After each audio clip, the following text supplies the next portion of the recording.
Update news.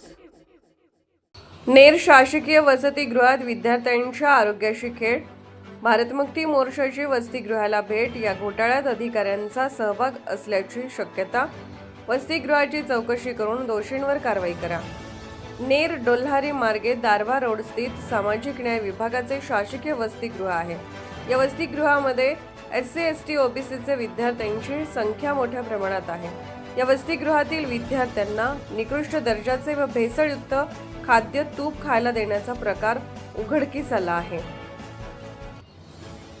या अगोदरही विद्यार्थ्यांनी वारंवार सांगून सुद्धा याकडे दुर्लक्ष करण्याचे काम झाले, परंतु यावेळी विद्यार्थ्यांनी भारतमुक्ती मोर्चाचे जिल्हाध्यक्ष सुनील गवई यांच्याशी संपर्क साधला असता हा सर्व प्रकार समोर आलाय।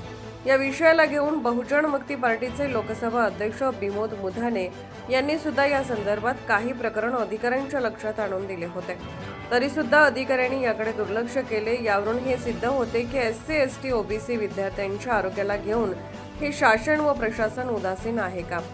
विद्यार्थ्यांच्या जीवाशी आरोग्याशी काळजी शासन प्रशासनाला नाही आहे का, असा प्रश्न निर्माण झाला आहे। या सर्व बाबी अधिकाऱ्यांच्या लक्षात आणून सुद्धा जर प्रशासन जागे होत नसेल तर तीव्र आंदोलन करण्याचा इशारा भारतमुक्ती मोर्चाच्या वतीने प्रसिद्धी माध्यमातून देण्यात आला आहे। या प्रकरणाची उच्चस्तरीय चौकशी करून जेही अधिकारी या प्रकरणात दोषी आढळतील त्या सर्व अधिकाऱ्यांवर योग्य ती कारवाई करण्यात यावी अशी मागणी करण्यात येत आहे।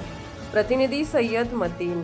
भारतमुक्ती मोर्चा जिल्हाध्यक्ष म्हणून इथे आलेलो आहे आणि या लेकरांचा मला फोन आलेला होता, त्याच्या माध्यमातून आम्ही या वसतिगृहामध्ये आलो आहे। काही हे जे विद्यार्थी आहेत हे या शासकीय गृहामध्ये राहतात, इथे हॉस्टेलला राहतात, तर यांचा फोन आला आणि यांनी सांगितलं की यांच्या जेवणामध्ये ज्या पद्धतीने तूप द्यायला पाहिजे, तर इथे हे डालडा मिश्रित तूप आहे की नेमकं काय आहे हे कळायला मार्ग नाही आणि याचा आज आम्ही सॅम्पल घेऊन या संदर्भात कारवाई करण्यासाठी आम्ही पुढील नियोजन करणार आहोत। तर आज हे शासन प्रशासन आमच्या या विद्यार्थ्यांसोबत यांच्या जीवाशी खेळण्याचं काम करते आहे का? आम्हाला हा भारी प्रश्न पडलेला आहे, कारण या हॉस्टेलमध्ये SC ST OBCचेच मोठ्या प्रमाणात विद्यार्थी इथे आहे आणि OBC सुद्धा असतात, परंतु विषय असा आहे की यांना जे जेवण दिल्या जातं हे निकृष्ट दर्जाचं दिल्या जातं असं यांचं सांगणं आहे, या विद्यार्थ्यांचं म्हणणं आहे आणि हे असं व्हायला नको। जर सरकारच्या माध्यमातून तुम्हाला, प्रशासनाच्या माध्यमातून तुम्हाला याचं नियोजन करायचं असतं, जर आमच्या लेकरांना व्यवस्थितरित्या जेवण दिल्या जात नसेल, त्यांच्या आरोग्याची काळजी घेतल्या जात नसेल, तर निश्चितच हे निंदनीय आहे आणि कार्यवाहीस हे लोक पात्र आहेत असं आम्हाला वाटते। तर या पद्धतीचं या प्रत्येक गोष्टीला, आता हे नेरचं हॉस्टेल आहे पण बाकी ठिकाणी सुद्धा जे शासकीय वसतिगृह आहे इथे या प्रकारचे प्रकार मोठ्या प्रमाणात होत आहेत आणि हे प्रकरण हे साधारण प्रकरण नाही, याच्यामध्ये बरेचसे लोक गुंतलेले आहेत का या जे काही इथे प्रशासकीय मध्ये लोक आहेत का याला पाठपुरावा आहे की या लोकांनी या पद्धतीचं केलं पाहिजे आणि जे काही पैसे त्याच्यातून उरतील ते आम्हाला दिल्या गेले पाहिजे, असं तर नाही ना, असं आमचं ठाम मत आहे। आणि आमच्या या लेकरांची काळजी प्रामुख्याने घेतल्या गेली पाहिजे, या प्रशासनाला हे ठाम सांगू इच्छितो। आणि जर या गोष्टीची जर दखल प्रशासनाने घेतली नाही तर यापुढे मोठ्या प्रकारात या मोठं उग्र आंदोलन या ठिकाणी केल्या जाईल असं मी त्या प्रशासनाला सांगू इच्छितो। धन्यवाद।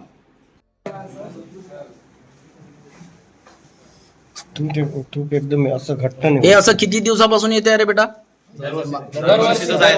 दरवर्षी आहे का?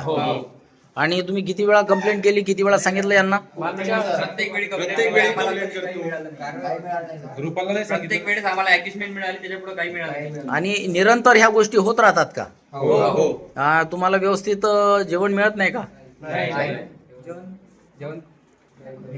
तर हे गंभीर बाब आहे।